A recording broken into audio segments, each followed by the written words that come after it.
Salam, vatandaşlar. Salam Halmurat ağa. Salam Yeniş. Bugünkü köpten beri görüşmedik. Bugünkü temamız konstitusiya hakkında. Sizde Halmurat ağa bir neçe soraklar soracak. Deputat ya siz. Soraklarınıza cevap vermeye hazır mısınız? Tayar mısınız? Ve aleyküm esselam emmenize vatandaşlar size de tövşe geniş yetip gelen täzeýiliniz gutly mübarek bolsun. Salam. Ama eger konstitusiýa barada näme soragyňyz bar bolsa, bilenmizden, başardığımızdan jogap Ya. berin. Ben Aleyküm salam. Halmurat ağa tuýşadagam. Aleyküm salam. Birleşler hemmärde. Salamu aleyküm. Halmurat ağa şöyle ben hazır. En başta şu 42. madde bilen başlayacak. Şöyle.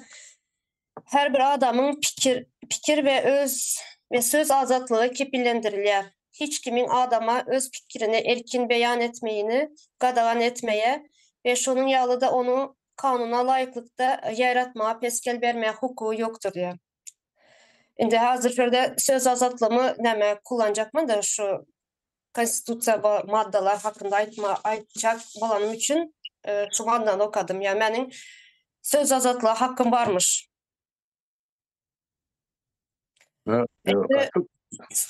Hawa. Aýdaýyn ýa bu tarapy atmynda. Ben hazır size indi soraktan başlayacak. Hawa. Sen şu 42. maddadan biraz söz açıp nämetseňiz, son soraktan başlayacak. Elbette şol konstitusiýanyň şol maddasyny ýa-ni 42-nji maddada ýazylan ýa berkidilen Türkmenistanyň garajdalary üçin bellenen hak hukuklaryň normasyny bu dünýä tejribesinde bar döwletleriň ýa demokratik döwletleriň konstitusiýalaryna bar madda. Ine şo maddanyň Türkmenistanyň konstitusiýasyna girildiler.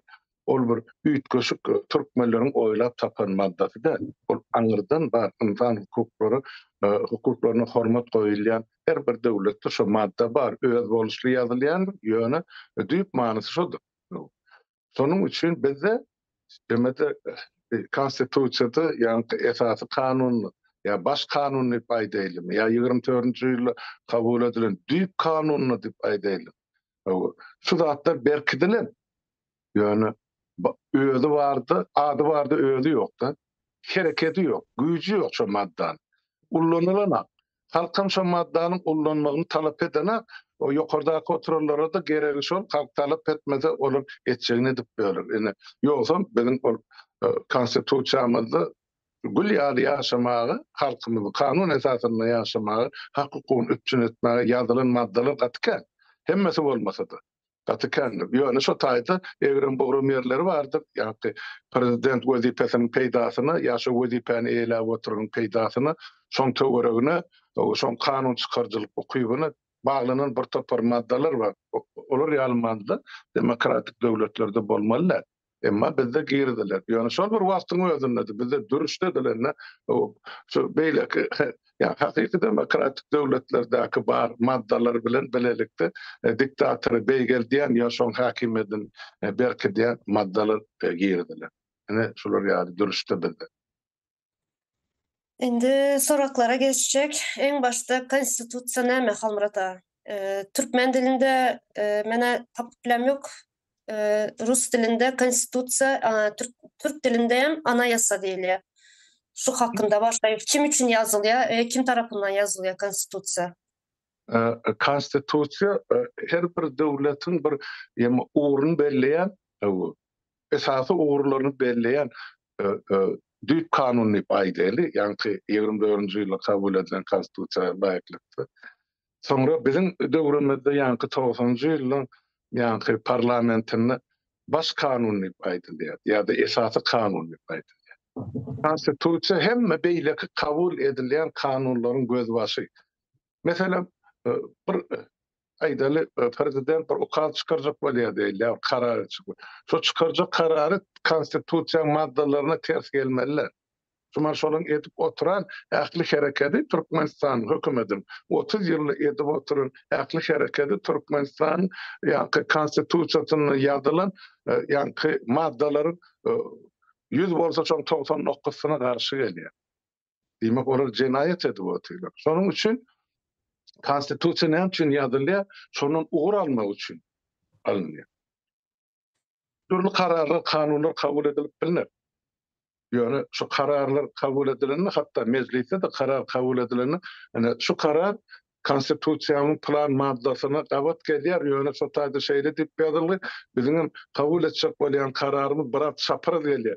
Şuň üstüne nädip işlemeli diýilen, sonra orta çykýar. Ondan şu taýda deputatlar öz aralaryna pikir alýar. Gerek bolsa şu meseleni konstitusiýa üýtgetme, girizmek meselesini halka sesi, yani referendumu üstü bilen çözüp bolýar da. Eger halk deputatları ya da parlament oňuşman ýa çözüp tapman halatynda. Ine şu ugur almak üçin esasy kitap bolýar konstitusiýa. O mukaddes ilan ýalda bizim üçin hukuk döwletinde bir mukaddes kitap diýip aýsam ýalňyşman, on dini kitaplar ýa ilmler bilen garşdyrmaýly. Ýöne dünýäwi döwletde bir mukaddes kitap bolýar da. Eger biz eger demokratik ýoldan ýörejek bolsak, insanyň hak hukuklaryny ýazylşýar öpçün etjek bolsak, onda şol. Ýok, ondan niyaz üçin ýazyldy. Soňra ýene de sektor ýa-da üýtgedildi, urbanlygy bilen birlikde. Olar ýam konstitusiýada, mene näme diýip atlandyrjagymyny bilemem. Bizde ady bardy, özü ýok konstitusiýanyň, hereketi ýok, güýji ýok. Almurat ağa, ýa-ni şurada aýtdyňyz şu kanunlar, maddalar değişen wagty köpçüliklerin hemme habar bermeli dediniz. Yine şöyle Konstitusiýa 8. maddasında Türkmenistanda kanun hükmürvanlığı bellenendir. Döwlet onuň ähli edaralary we wezipeleri, adamları, hukuk hem konstitusiýon guruluş bilen baglydyr. Türkmenistanyň konstitusiýasy döwletiň esasy kanunudur. Onda berkidilen kadalaryň we düzgünleriň gönü hereketi bardır. Konstitusiýa garşy gelýän kanunlaryň we gaýry hukuk namalarynyň ýuridik güýji ýokdur. Kadalaşdyrıcı hukuk namalary kanunda göz öňünde tutulan tertipde döwlet köpçüliklerin habar beriş seriştelerinde çap edilýär ya da gaýry usul bilen hemmeleriň dikkatyna ýetirilýär. Adamyň we raýatyň hukuklaryny we azatlyklaryny täsir edilýän kadalaşdyrıcı hukuk namalary hemmeleriň dikkatyna ýetirilmese, olar kabul edilen pursatyndan hereket edilmeýär. Atı doğru ýazylan. Hemmesi şu bolmalysy ýaly ýöne bizde edilen atdy. Punkt iyili giderli, nähili terzde konstitusiýon kanunlar herekete girýär, ýa nähili terzde konstitusiýada görkezdilen kanun beýleki aşakda kabul edilen kanunlaryň ýuridik güýjüni ýatyrýar, ýa güýçli diýip hasap edýär. Ýene hemmesi görkezdiler. Ýöne şu kanunyň harpyny çelli ýydarlayan bizde kanuny guramalar ýok. Şeýle hökümetem on berjaý edenak, kadyýetem berjaý edenak, deputatlaryň parlamentiň özüň berjaý edenak, özü ýazan zatlaryny ýa kabul eden zatlaryny. Ýene ondan ähli umumy şolar ýaly başdan sowmalyk, geleňsizlik zararly, o konstitusiýa bar ýa ýok, on bilýänem ýok. Türkmenistanda näçe adam pikir edýän şu konstitusiýany okap, bilip, düşünüp, şoň esasyny hereket edýär ýa-da ýaşaýar. 1% ýok. Ananaýym şu. 1% ýokdur. Ähli şu ilmlisin diplomasyny alandy. Ýokdur. Täp bir çağılykdan öwredilmeli zatlar da biziň ýaşap oturan Skandinaw döwletlerimizde şu insan hukuklaryny şu suratlardan başlap çağılary öwredip başlaýarlar. Şu çağılar bagyndan başlap. Bizde bolsa ula adamlar bilen konstitusiýa näme bardy? Ýazylandan näde herekete girdilmeginem şunu konstitusiýa näde kullanmak barady. Şunu juristler aýtmaly. Şunu juridik bilim bolan işgärler, adwokatlar, beýlekler, juridik gulluklar bar. Her bir ministerligiň öz juridik gullugy bolmaly. Olar näme üçin gerek? Şol ministerlik edýän hereketini ýa ministeriň çykarýan buyrukdur, kararlaryny konstitusiýa bilen degişdirip görmek. Abat gelýärmi ya çapraz gelýär. Çapraz gelse onu ministrin bu kabul edýän kararyny asla biz aýanam etmeli, halka da çykarmalylar. Ine şey dip onun netije çykarmaly. Bizde bolsa hemme zat yarıncanlıktan başlaşar. Ministrin ağzından näme gaçsa şol kanun. Gurban bolan ağzından näme çyksa ine şol kanun beýle bolmalylar. Sonuç için bizim gelip düşen günümüz neşulardan ibaret. Yani Türkiye'de ne edip atlandırılıyor bir parlamentin işi ya konstitüsiya beylik. Ben de atla bilen tanışlığım yok. Önünü şu yerde yeni şahitliklerin yani işin gruplarının olsa onu değiştirmek gerek. Ne için? Onu maydıkları bizim iyileşmemizin köp böyle usulkun Türkiye Respublikası'nda yaşıyor. Onun için şolardaki bar tecrübe yani ya konstitüsiya ullanış şartlarını biz son Türkmenistan'a getirip bilecek. Yani şulatları göz önüne tutsak bize Türkiye'deki konstitüsiyanı getirip bilecek peydasken diye düşünüyorum. Böyle aydı var mı onu? Hatta şu köpçülik toplum şu konstitüsiya hak hukuklarını bilmeyen için karşı tarafa hükmeden bunu bozmaya, düzmeye angsat bolýar. Şunu bizler bilmeyenimiz üçün de şu zatlar halk bilmeyen üçün şular angsatlaştırır özünü bozup çizmaya. Yeňiş sana söz Ayda berem. var ya, sağ ol. Bir yerde var ya, men görýän zadım. Yani atlar yanlış gelýär. Almyrada şu konstitusiýa sözü türkmeniň sözüni ýakyn sözler. Bilemdi, ine Türkiýede ana ýasa diýerler. Yani ana ýasa diýendikleri üçün bunların halky, vatandaşlary, ýaşaýjylary her kısanak bolup näme başynda otursalaram, çaýyň başynda otursalaram, ine plan mecliste näme gurrun etdiler bolyn, gurrunlar ana ýasamyza näme gelýär diýip aýdyp bilýärler bir-birine. Sebäbi ady öz sözlerinden düzülen ana ýasa diýip diýär. Indi yeni de bir yanlış bıraktı. Yani bizde hem konstitüsiya diýilen at yanlış. Ondan sonra da yine Türkiye'de millet vekilleri diýen at var. Yani halkın vekili, halkın saylan adamı. Bulan millet vekili bolanlyk üçin, halk özünden saylanlyk üçin halk yani bular tanıya, bulardan talep edýär, bulardan yani özünün gerek zatlaryny, isteklerini yani ätiýaşlaryny aýdyp berip bilýärler. Çünkü tanıýarlar. Atlaram bir milletvekili.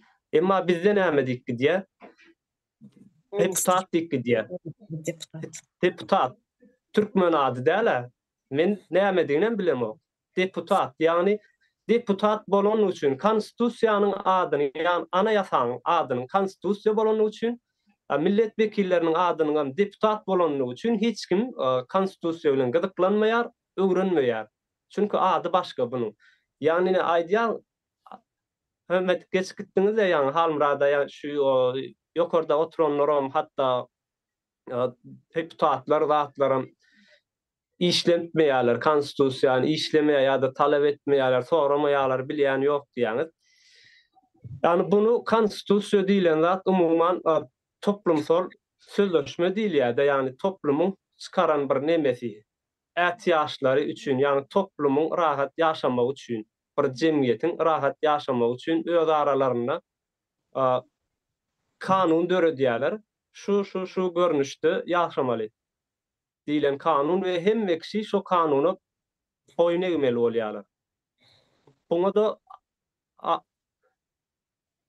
anaýasa diýilýär. Türkiýanyň diline anaýasa diýilýär. Bizde konstitusiýa diýilýär. Indi halk näme üçin bilen? Çünkü halk biziň ýurtdaşlarymyzyň hiç bir ýerde ine ýöneköýje bir mysal badyne biri Türkmenistanyň içinden ýurtdaşyna çykjak bolsa entek çykmanka aýdýar öz ýanynda men çykararlarym kanaý ýurduň daşyna diýär. Men göýberlerim ka, men hela etmän durarlarym ka, aeroportda ýa bir tanış bir zat göräýsem ka, birine 5 manat beräýsem ka. Emma biziň anaýasamyzda, konstitusiýamyzda ýazylandyr. Istenlik adam istenlik ýerine ýaşap biler. Istenlik ýurduna gidip biler. Konstitusiýada ýazylan. Sen elinde konstitusiýany bilýän bolsaň, yani senin hiç bir gaýgy etmäne geregiň ýok. Arkaň girersiň, çykarsyň, bir ýere gidip işlägän bilersiň. Ýa-da çykyş edýärler ýa bir öz pikirlerini aýtýarlar. Ne şu watanyny, döwletini söýýän adam hökmany suratda döwletiň watanyň içindäki edilýän zatlary çykyp halka aýdyp berýän adamlar. Yani kemçiliklerini, gowluklaryny halka aýdyp berýän adam öz halkynam söýýändir, watanyna söýýändir. Çünki bilýär, yani ýalňyşlygyň gitýändigini bilýänligi üçin edilýär.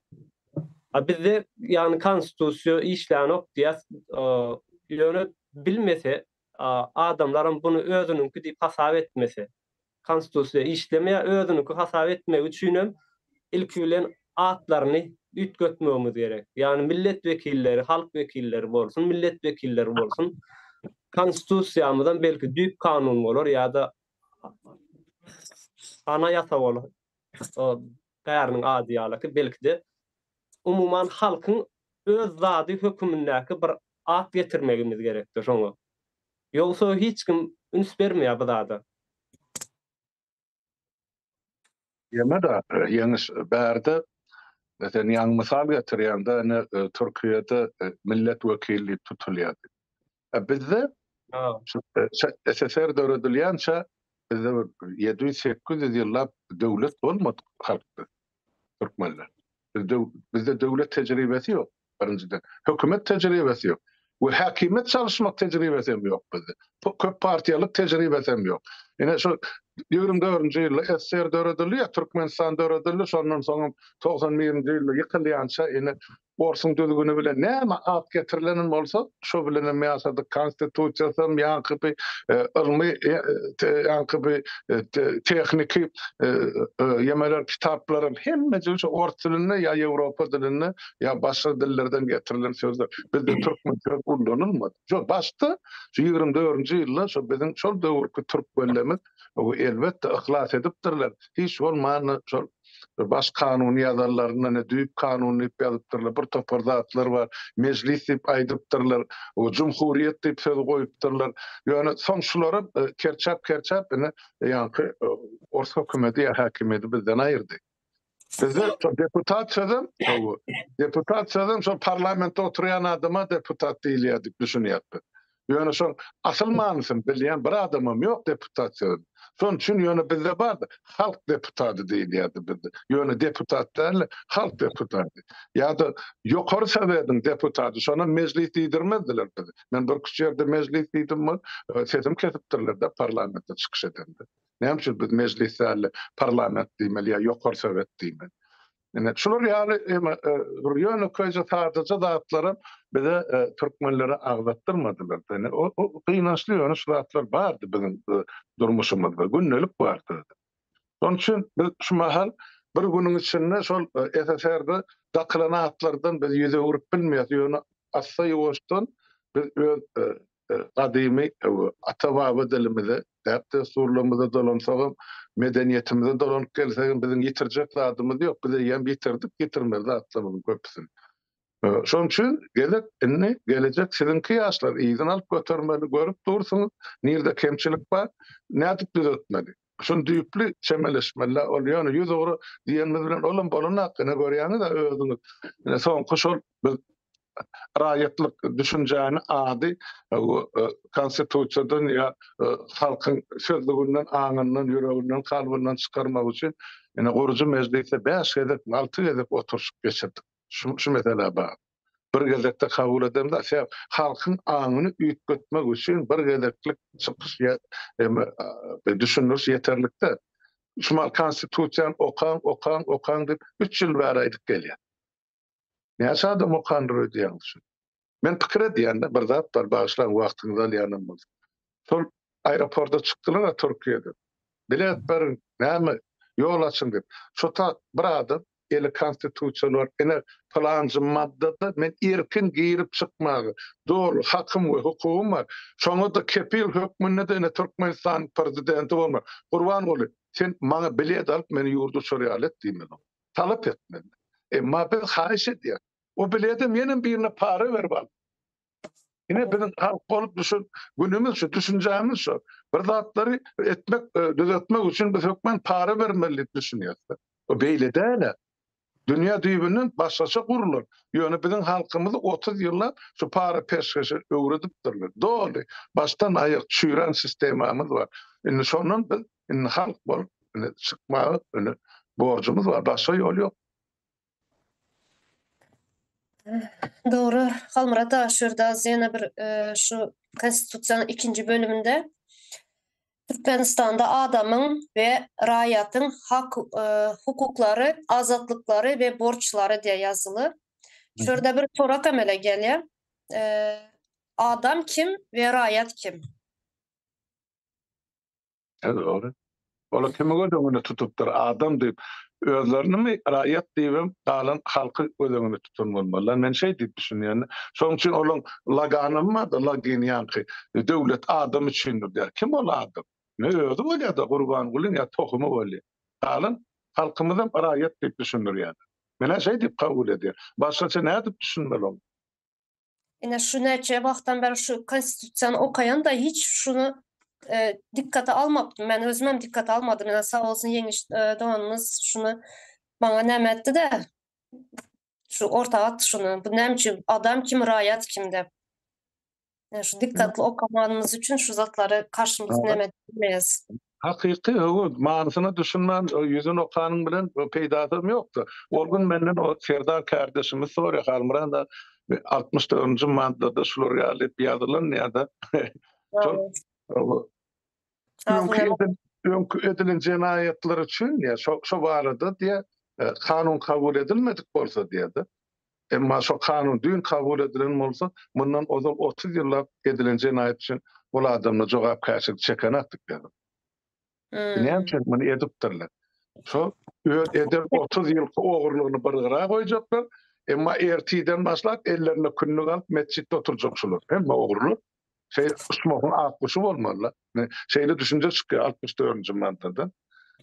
Yöne illüstrasiya edilen mesele var. Onun eğer cevap verilmeyecek bolsa onun illüstrasiýanda näme üçin girilmeli? Olaň eden jenaýaty bar, halkyň, jemgyýetiň we döwletiň garşysyna. Şu taýda halmada bir soru çykýardy.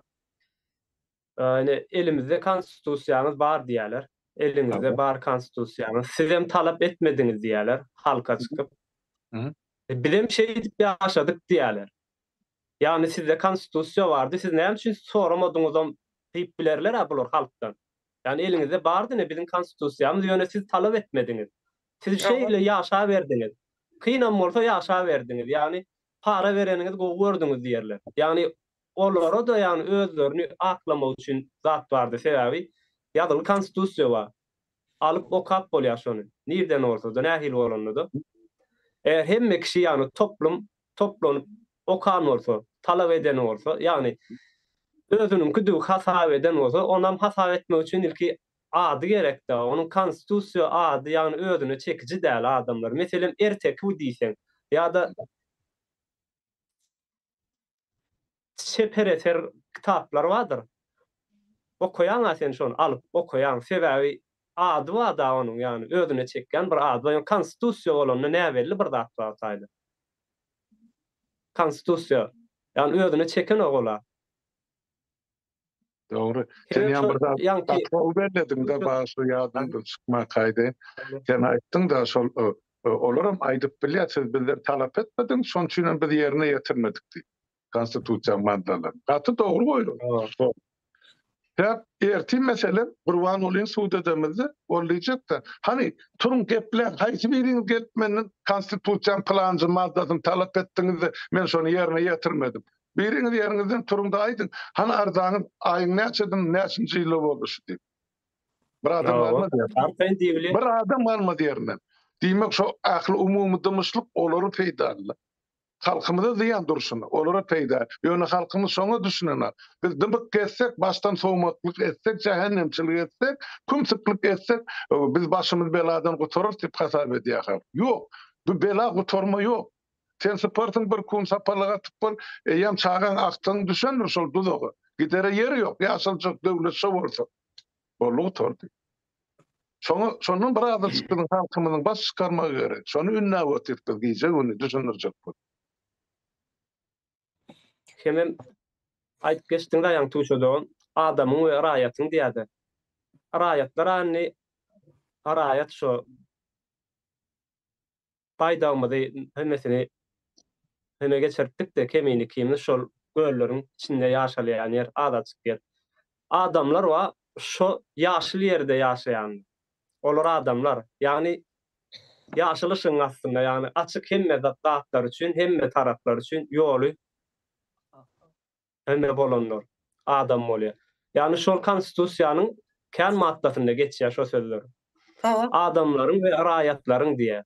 Adamlaryň we raýatlaryň hakky, yani adamlaryň hem hakky bar, raýatlaryň hem hakky bar diýip geçýän ol içinde. Hawa. Şurada men bir näçesini okap berin. Ene Birce minut men üstüne goşan ýetişmäýän.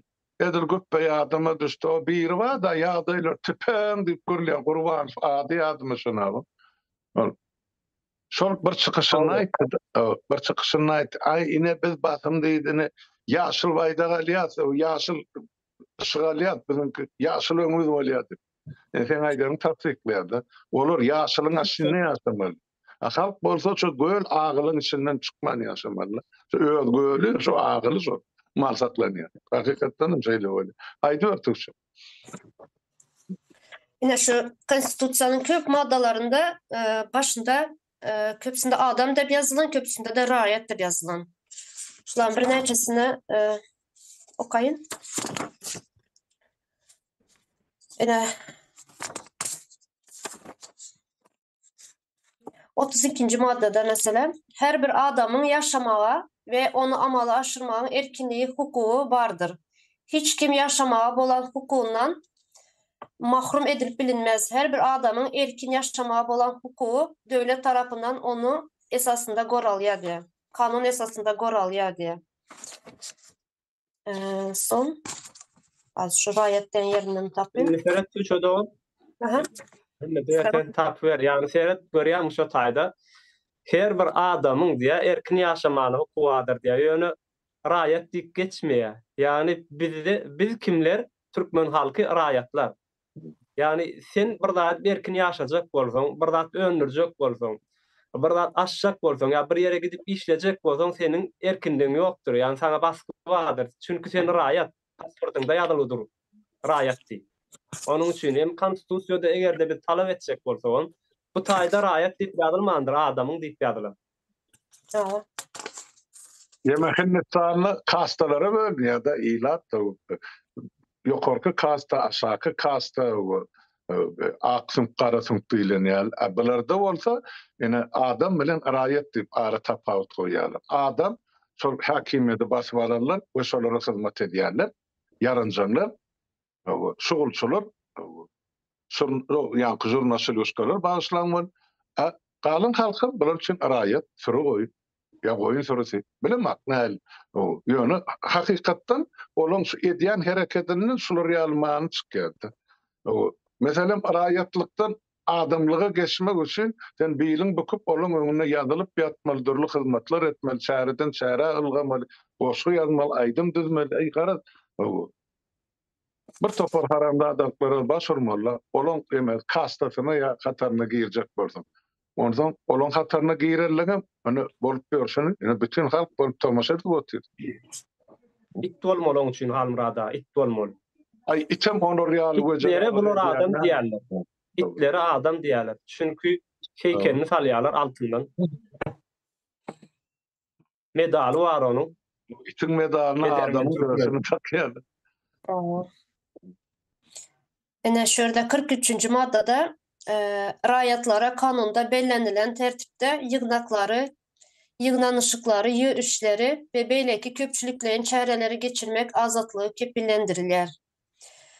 44-nji madda raýatlar konstitusiýanyň we kanunlaryň çeklerinde hereket edýän siyasi partiýalar we gaýry jemgyýetçilik birliklerini döretmeye haklıdırlar. Yine berde 43 bilen 44'te raýat dep geçýär. Bir zat bar. Şu ozat şu türden hemmece raýat sözi Sovet zamanı konstitusiýasynyň bäri anlyk gelmegi bar, grajdanin diýip aldy. Şu grajdanin sözüni şular raýat diýip çarşypdyr. Sen o da eserin konstitusiyasını alsan, eser zamanına Türkmenistan'ın konstitusiyasından hem Türkmenistan'ın garajdarları dip yazdılar. O tayda şol rayet ya o niyasın aydı siyal ol garamayı olur yalsız asla kemsiz düştürdüler. Hiç yerde ulunlan yeri yok. Yönü halk götürensen olam şulatlar dip başladı. On diyen zatlar gatıkan yönü bizden efire çıkarıp bilem zatlar. Gere yok. Sonrasında halkı kemsedip şu dereceye getirdiler de. Ne bilmezler şu tayda şol konstitusiyon mesela dolunup gelsek elbette bir günün bir gelerin işi değil. Yaşlı ben aytsak bolýan zadım şonu madde şu üstünden durup düşünüp geçmeler yurttaşlamada koy bilseler. Şu zatları üyeler talep etmese şu yazılan zatlar hiç kim bercay etmeyecek. Onun keyfi gelýär. Halk şu zatları talep etmese. Onu kim için yazılı diýilen sonra çıkýar. Şu konstitusiýony kim üçin ýazyldy? Halk üçin ýazylmadyk bolsa. Diýmek, şol jenayatkar toporun peýdaty üçin ýazyldy. Şonu halk talap etmänsen, ine soňky hasaplamalara göre geçen 30 ýylda $350 milliard ine halkyň agzyndan kakyp ırsyny başga ýere alyp gitdiler. Näme üçin biz bolsa $350 üçin bir döwletde talabançylyk etmedi. Hani bilen mertebäni. Hani bilim öz-özüne bolan silo hormatymy halk hökmünde. Bilim ýaşap ýörse Ýewropada görüp otur. Beýle halklar nähil ýaşapdy. Türkmen münasipden elbette münasip. Türkmen hökümetin gorkajak bolşýan beterem biz bir akylsız bilimsiz halklar biz öňümüz ýolumyz kesensen körsewet goýdular diýip aýdýan men elmede. Mümkinçilik döredilen bolsa bizde näil talantly çağalar bardy şu döwrün häzir ýol berilmänse bolan akyly çüýräp belýär. Boldy. Akylly ýan zat ullanmasa çüýrýär beýniň içinde. Kozyň çüýreýär, kozyň maňdy çüýrýär içinde. Labyk. Akylym şonda ullanylmasa, gösterilmese, peýdanylmasa, insan kimýalyk bolup gaýda satyp duran bolmagy. Näme almyrada? Yani adamlar ilk bilen näme islemeliklerini bilmeliler.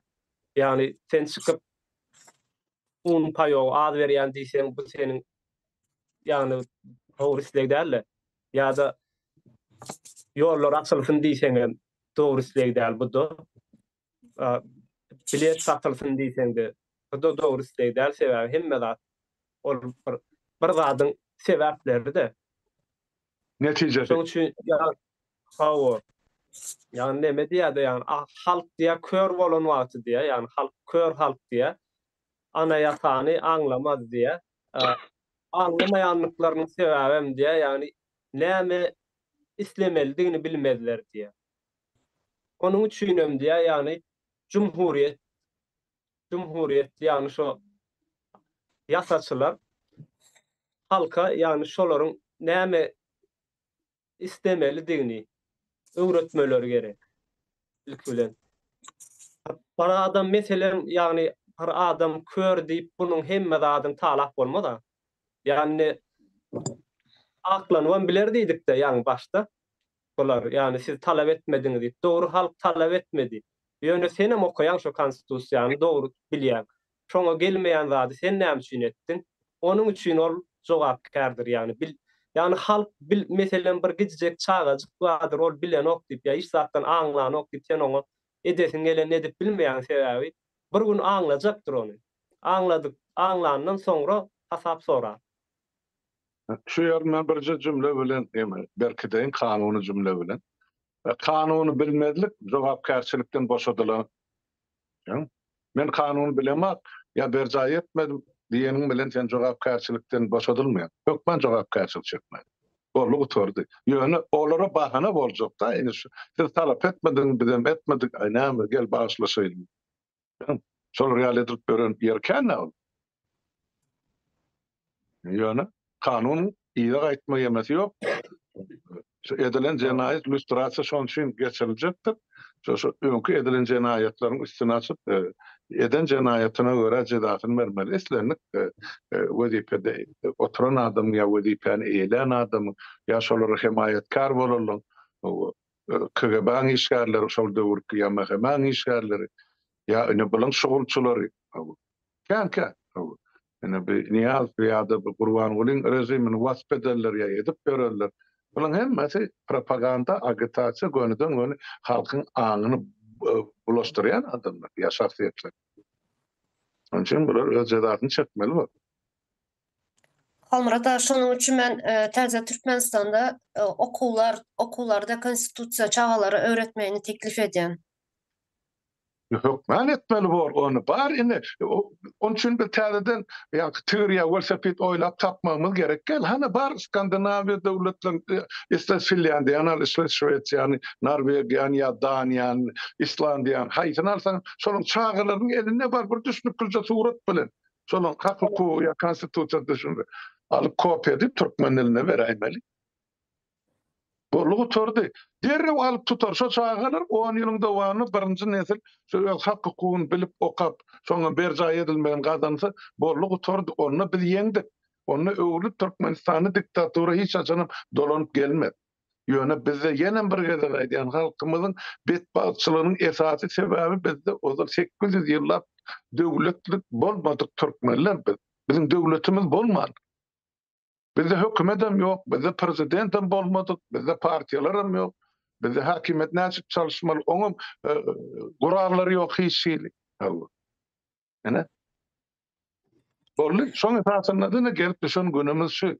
Ýöne inni biz täzeden norlan mı küllen mi? Başlap täze Türkmenistany gurmasak başga alajymyz ýok. Şoň üçin biz elmeden diýýänmiz, parlament dolanýaryna geçmek. Sebäp prezident dolanýary türkmenler üçin asla boljak zat däl eken. Bular prezident dolanýaryny ol Amerikada akyal prezident saýlawy ýa prezident jogapkärçiligi diýen atdy. Kim şu wezipäni eýelese diýmek, tohum tiýji bilen 20 neberelik, 30 neberelik baýlyk ogurlap bilýär diýen düşünje bilen barýarlar şu tak. Ya şol adama hyzmat edýärler. Bilen ornaşypdyr 30 ýylda. Nädip bilen şu korrupsiýadan diýin, nädip paraholukdan aýrylmaly.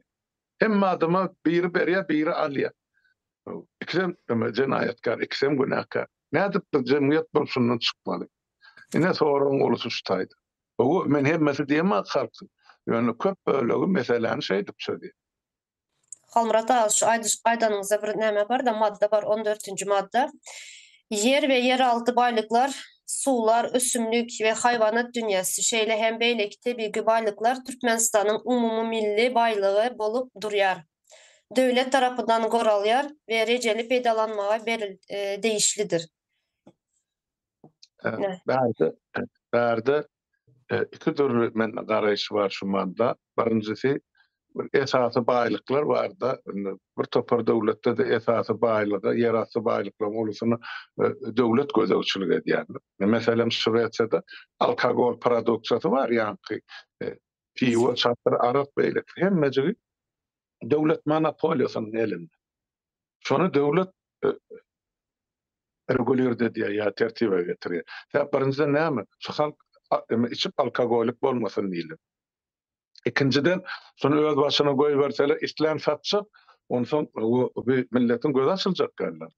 Bu bolsa ýöreýte magazylarda ýazylýar, satylýar. Şu taýda da pasportyň bilen barýar. Seretmäge hem satyjyň haky bar näçe ýaşynda. 20 ýaşdan bärde bolsaň sana hiç ýyl alkogol içýän satanakly. Ine şolar ýaly bizde de Türkmenistanyny meselem aýdyl nebit bilen gal döwlet monopoliýasyna bolup bilermi ýa ýok?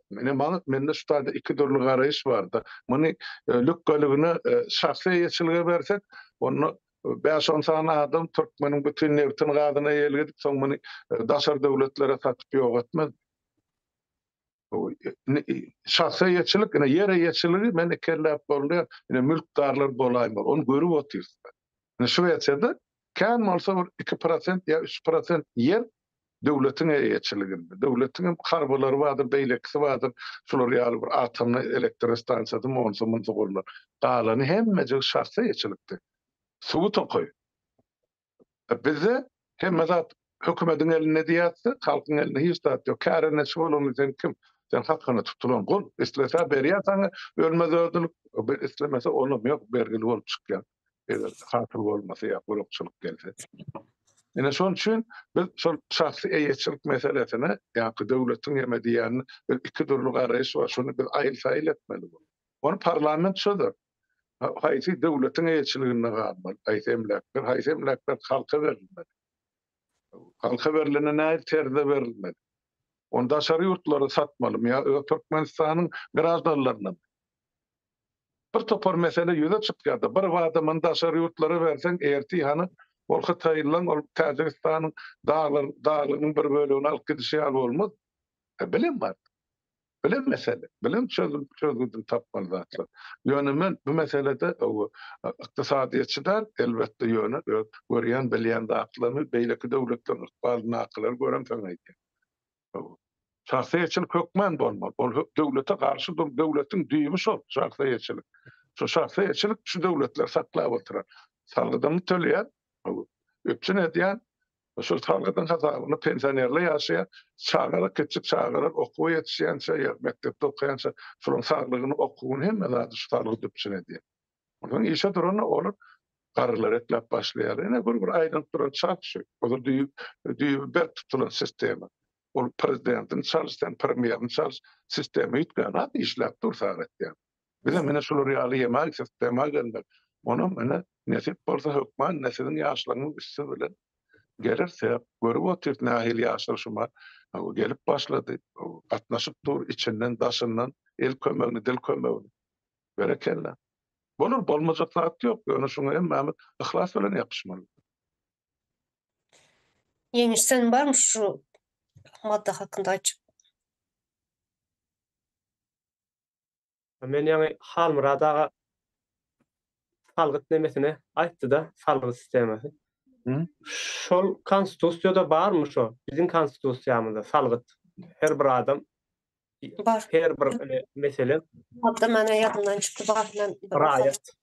Bada umumy görkezne tölemeli. ýöne o taýda ýokdur. Plança prosent tölemeli. Bol üýtgäp durýan sanlarda. Onuň hökümet meselem bizim şumal wagtlaryň hökümetimiz islenip salgydy goýup bilýärdi. ýa salgytdan azad edip bilýär. Islenip topary. İşi başlaýança, işi ýoly durýança. Ol hökümetiň elindäki ýeme gural bol. Ýöne şunu 2% diýip alyp ömür wagtşeýli bolmaly. Zat ýok. Onu ykdysady dösmedi. O artı 10 milyar adal 10 milyar ol. Bu. Yani neme wada? Bizim ýurdumyzda salgyt töleýän gaty azdyr. Diňe kimler töleýär bir yani söwdalar edýänler töleýär. Orada atlaryna neme bar bolsa, patenti bar bolsa, olar töleýär. Biram podjet işgärleri töleýär. Podjet işgärlerinden alınýar. Bolly başga hiç ýerde ýok. Ýok, hemme Yani galan raýatlar, galan yani ýaşaýjylary, ýurtdaşlary hiç biri salgyt beren o. Salgytsızam gowy ýaşajak bolýarlar. Sen meselem döwlet senin daşyny gorajak bolsa, sen hem hiç zat tölemejek bolsaň, nerden goramaly döwlet onu? Salgytsız sistemany, ýöne öz boluşly salgytsız sistemany taparagy öz döwrüne ýola goýjak boldy. Men bilýän o aýdyn zatlaryny. Meselem o ýerniň adamlary, şol döwür kalkol savkozlar bardy. Şolaryň malyny meselem sen ýeňiş alyp saklajak diýsen hojalygynda sana 100 sany goýuny berýär. Ene sana ýeňiş 100 sany goýun her ýyl 20 goýundan hökümete tapşyrdylar. Bardy şuň ýaly bilýän.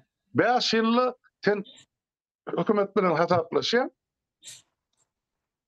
Sen 5 ýylly ýene de şol 100 goýun sen ýa özüň kowulyp galýar da pesenden.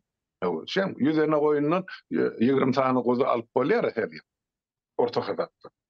Ene şu akıllı sistemany ýola goýany da işletmän adamyň eline urup ene halkymyzy şu güni düşürdiler. Pikir edip gör özüň ene şu 90-njy ýyllarda bütün Türkmenistan kiçi şahly, uly şahly gara mallaryny goýun türüsini diýemi şular halka paýlap berden bolsa. Şu mal ýer bolurmudy Türkmenistan topragyny şu mallaryny ýa. Etiň bahaty şaya düşmezmedi. Beýdip halk sımk gemirip bezmer da. Ene ýöret etdiler şu halky, eme Rafsanjany var. İran'ın şu döwür prezidenti, Niýazyň ýüzüne diýen sözü var. Sapar Maratsiýan halkyny mesiyasa diýen. Bilip goý, mesiyasek eýesini dep ýandyr. Ene diýen söz Rafsanjany. Niýazy. O. Ne hakykatdan bolan zatlar. Onsoň olar gelip halkyň bokurdagyny tasyp başlady. Çörek berjegem hana şu hojalyk ministerlik ene öpsün etdi. Şan Saparagan yana bir diýen zat bar. Dilegelli bilegelli aýdaýyn şu taýdy öýdaýdy görüne zatlar bar. Elimize urman diýdi. Şeýer ýyl o hojalykdan 3 milliard dollar biz size getirip berel büdjeti. Men getirip berelim. Ene. Beren sözü bar halkyň öňünde. İşletdiler mi? Yok. Şimdi pikir edip gör, 94-nji ýylyň bäri 27 ýyl geçipdi. Her ýylda 3 milliard dollar geçiren bolsa, pikir edip görün. Pasly 90 milliard dollar bir adam döwlete geçirjek eken. 90 milliard dollar. Ene saparatlaryň kendini Känem geçirim. Belki o pullar işletmişler. Köpen başlasa belki ol 90 näle ýa 90 boljakdyr. Ýöne men aýdýan sap her ýyl getirjek. Menden alın diýdi. 3 milliard dollar. Ene şoňa haýyr bolmadyk näin saplar. Ondan türkmen halkynyň olur dostumy, doganymy, eýesimi, agasym, enesimi, atasym bilemez. Ene düşen günümüz şu, ondan konstitusiýa näde işletip? Kardeşler. Halmurata. Bu yani birden görjegem bilip bolmakda bu taýda. Yani bir tarapdan seredýän bolun, yani şo zatlaryň eline kakan ýene de bir tarapda el sarpan halk bar. Ortalykda. Bir tarapdan hem yani şu yani prezident diýdi, ýene diýdi, şonuň ýanynakylar, ýalakalar bar. Yani günäni esasy günäni nerden tapjamyzy bilemem. Ýöne o taýda biz hemme günäkär nemetmeler şart mukakkansa ýa-ni nemetini tapmaly bunuň sebäplerini tapmaly. Näme üçin şeýle boldy? Yani halk näme üçin şonu el sarpypdyr ekeni? Çünki o yani helgilendirilmändir halkam. Şol döwrüň situasiýasy şeýledi. Yani şol döwrüň situasiýasy şu zatlaryň amal edilmegine dolu mümkinçilik berýärdi. Näme üçin? Halk aç. 2002-nji ýylyň gürründipdir. Halk aç. Öňküsiýal bolelin çöregem ýok. Özbekistanyň ýa Azerbaýjanyň gel Türkmenistanyň harydaky diýen adamlarym ýok. Oturdy halkyň özüne iýmäge zat ýokdy. Ondan şu taýda aýdýarlar, hana saparykly ine ýurtdan döwletiň 3 ýyllyk pastatyny öňüne satyp gidipdir. Şu özlerini başarmadık, etmedik işini. Özlerinin krizisini saparıklıyım, üstüne oklayalım. Bir bolyan zatları ürünsüler. Bu ne edip? Aysi sen tek diyeyine ben nesmen deyim ben şu yurdun taşına akılır. Hayse biri şular yani önümü doğmadık toğuşanı yani bitmedik yoğuşanın aslında tiyalır diye de bırakın eden şu. Ne edip satıp bol ya. Entek önüm belli der, nırgı belli der. Paktan suyum her yıl təze baka belli diye. Bu ne edip 3 yıllap önünden satıptır. Haysi durak şonu satın alıptır, şonu aytmalaken ne olur? Mınça olurlar böyle. Başka da bir soru var. Az halkın ağını kov edip sinye sor. Bir daha az otuydun, buna karşılık keniydi. Yine şeydi. Başka da bir soru var. Yumruk gazak kıydı tribuna çıkardılar. Olamaydı ya şunun hemmesin daşla öldürmeliğine. Ortasının yemesin şu tribunada halk maslahatın. 2004'de adamım değerli porkanma dik durup el çarpıyalır şunu. Ana dokumental kino. Yine bizim halk bolşumuz. Yine şunu yazdattan sonra yine de saparağı özünde bu iş korvat ne deyin o. Tapıp yine ortaya çıkıp yine de özbelen zadın paylaşım atırdı halk bilen. Yoksa on kimliğini yok. Näme ömrümüz var bizim ömrümüz. Ýöne bir adalata hyzmat etmeliýän ýeri bardy. Şu halkymyzyň gelejegi üçin. Bizim kördüýämiz köprüden geçdi bir döwür. Ýöne adalaty dikertmek gerek. Onam size biljekini şu günüň ýaşlary. Ol konstitusiýa meselelerini bozulmaly. Bir gedekler, 100 gedek bozulmaly. Bilýän adamyz aýdyp berer, ýalňyşymy da aýdyp berer, dogrusyny aýdyp berer. O düýpli soraw berseňiz, näde kabul edildi şu kanun? Näde şuň üstünde işlendi? Kimle garşy durdy? Kim şunu gollady? Kim teklip etdi? Bu bir gidip ýatyp bir deňize. Birje damjatam halka ýetirlemez.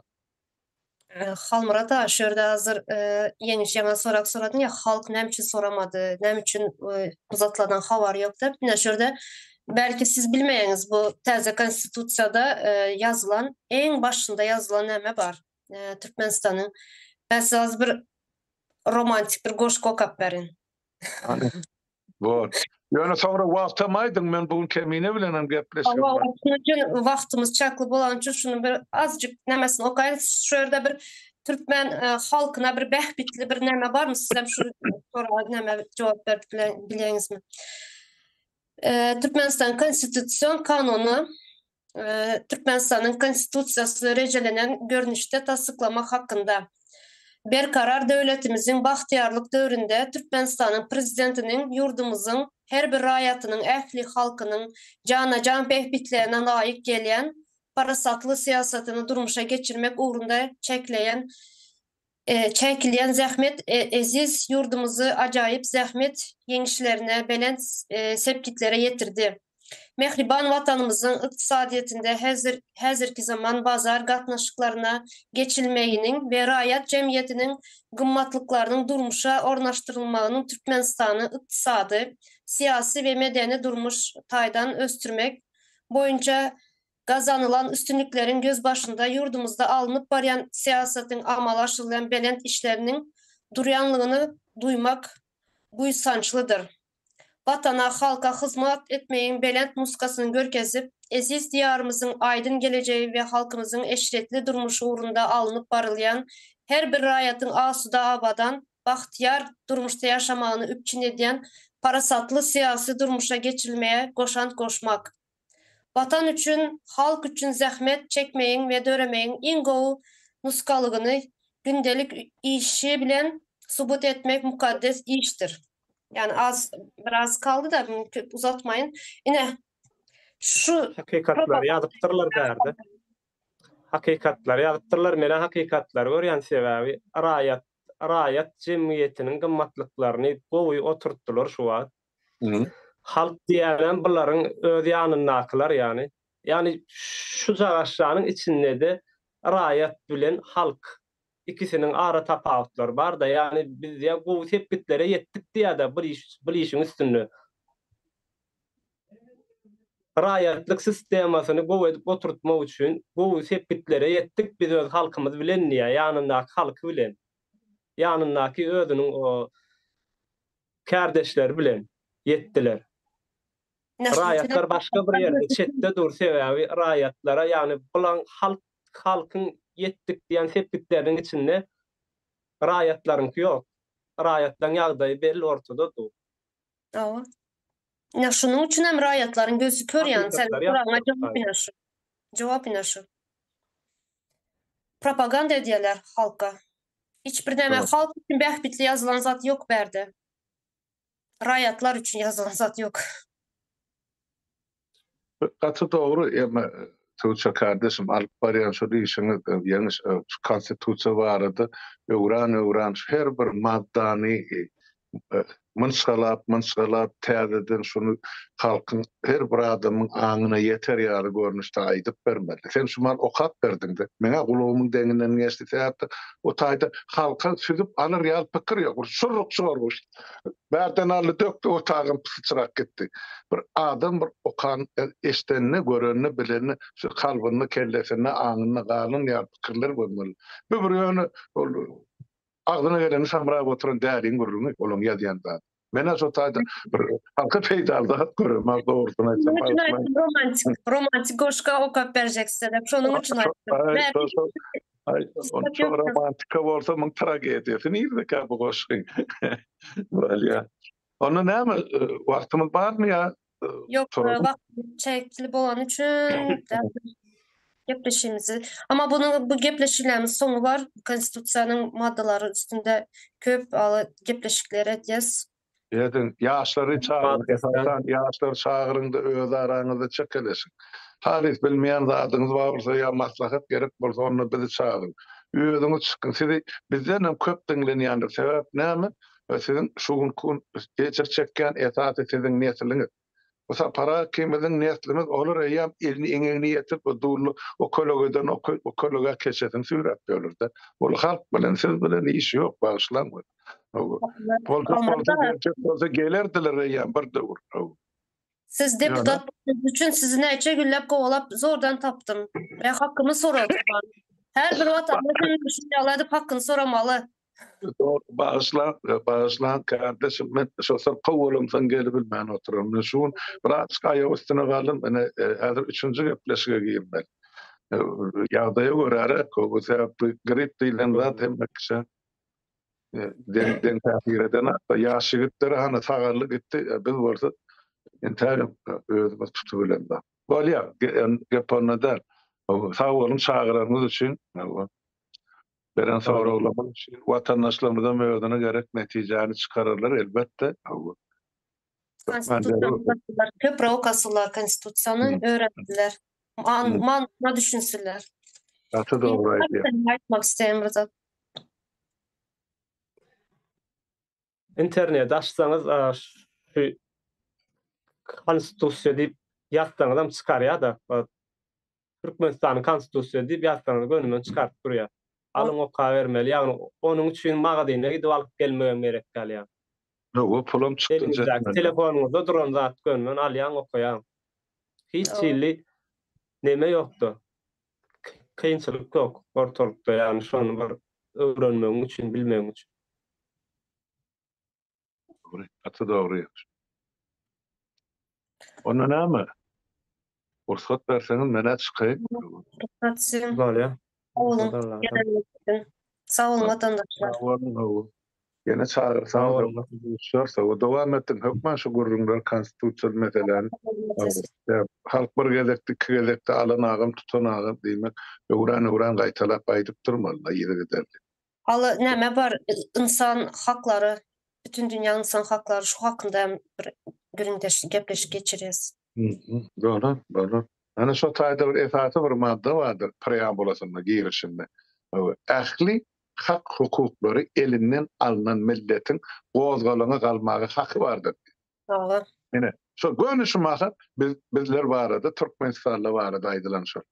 Şu eliňe pıçalym bolsa, pilen paltada bolsa, näme eliňe ilişde çarşak mı? Alyp ene şolar agdarmada ol haky bar halkynyň. Sebäp hemme hak hukuky elinden alınan halkymyz bar. Ene bir söz bilen, bir jümle bilen aýtmaly bolsa, ene konstitusiýa aşagyna mı ýokarsyna goýmaly. Şu jümleni goýaýmaly. Halmara da birinci bolup bunu öğrenmek gerek konstitusiýa hakkını, hukuny. Son sorap talap etmek gerek. Elbette. Sen bir pikir edip görün. Şu Türkmenistan'da çal yuridik ilmi bolan adamlar ya konstitusiýa ya kanunlar okap bileler. Hökümetin ya polisin ya mahkemen işgärler erjeşýänler. Gorkýan. Sen ol kanuny bilýär. Bizim halkymız bolsa cehennem şey näme göre paramyz berelim olur okasyn diýär. Ya 40 ýaşdan soň okap näme o dünýede ullanjak bilimini diýär. Doğru, naşy gep doğru. Ene şunu real bir halkymız var. Näçe? Ýöne bizde başga halk ýok. Bar adamlar bilen işleşmeli. Ýöne şolary mümkinçilik döretse, ilmi bilimi ýetse, ene dünýäde öňde barýan halklaryň biri bar türkmenler. Geçmişine deretden şeýledi, gelejegim şoňy ýaly bolsun. Konstitusiýa borç, her bir vatandaşyň borcunu bilmek. O hakyky borç. Hocam sağ olunlar gelenleriniz için. Sağ olun sizin. Sağ olun. Sağ olun. Sağ olun. Sağ olun.